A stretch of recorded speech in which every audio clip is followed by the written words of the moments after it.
বিসমিল্লাহির রহমানির রহিম। Hello everyone, আসসালামু আলাইকুম। আপনারা সবাই কেমন আছেন? আশা করছি আপনারা সবাই ভালো আছেন। আলহামদুলিল্লাহ আমি ভালো আছি। তো আজকে আপনাদের সামনে ছোট্ট একটি ভিডিও নিয়ে চলে আসলাম। আশা করছি ভিডিওটা ভালো লাগবে।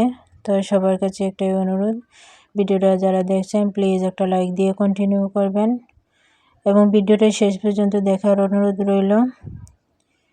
তো শুরু করছি রান্নাবান্না নিয়ে। আজকে 2 ধরনের তরকারি রান্না করব। তো এখানে আমি মাছ দেখেন প্রথমে রান্না করে নিয়েছি, একবারে শুকনো শুকনো করে।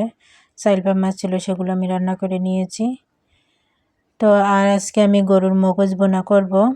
তার জন্য আমি গরম পানি দিয়ে প্রথমে মগজটাকে পরিষ্কার করে নিচ্ছি, যেহেতু প্রচুর পরিমাণে শিরা থাকে, শিরার ভিতরে আবার রক্ত থাকে কিন্তু, তো সেগুলো খাওয়া ঠিক নয়।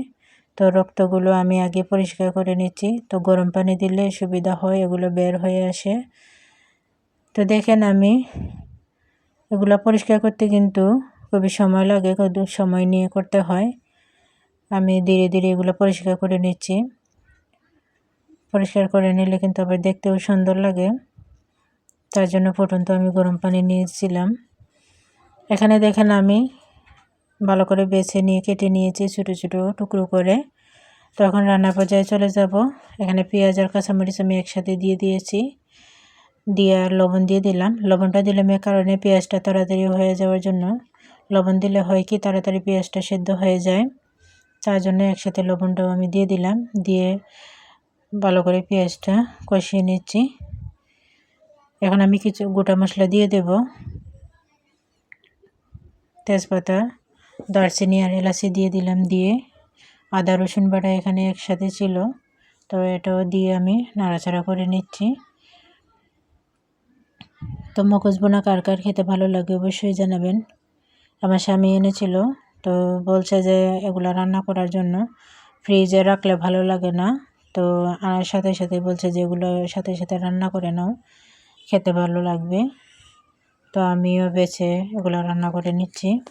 তো দেখলেন এখানে আদা রসুন বাটা দিয়ে কষিয়ে এখানে হলুদ মরিচ আর জিরা গুঁড়ো দিয়ে দিলাম।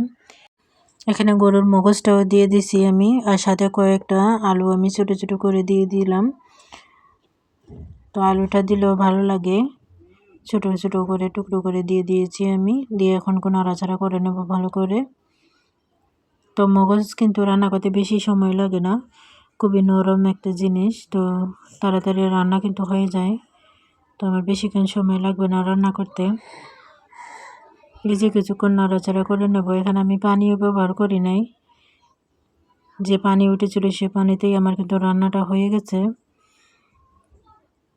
এই যে দেখেন আমার রান্নাটা কমপ্লিট। তো সবাইকে আমি কিন্তু খেতে দিয়ে দেব।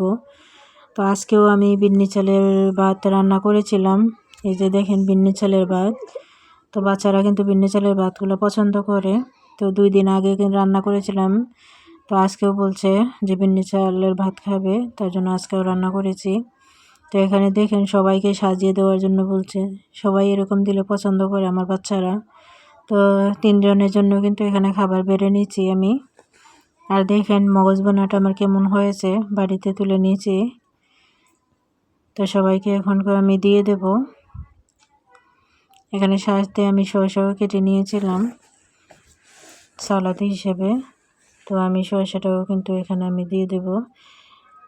তো এই যে দেখেন সবার জন্য আমি সাজিয়ে নিয়েছি, সাথে পেঁয়াজ কুচি দিয়েছি, কাঁচামরিচও দিয়ে সাজিয়ে নিয়েছি।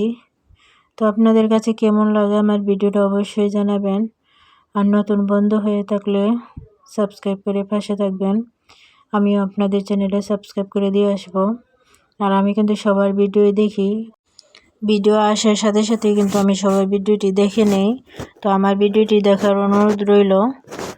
তো ভিডিওটি যদি কোনো ভুল ত্রুটি হয়ে থাকে তাহলে অবশ্যই ক্ষমার দৃষ্টিতে দেখবেন। তো এই ছিল ভিডিও আমার আজকের মতন। পরবর্তী ভিডিওতে দেখা হবে।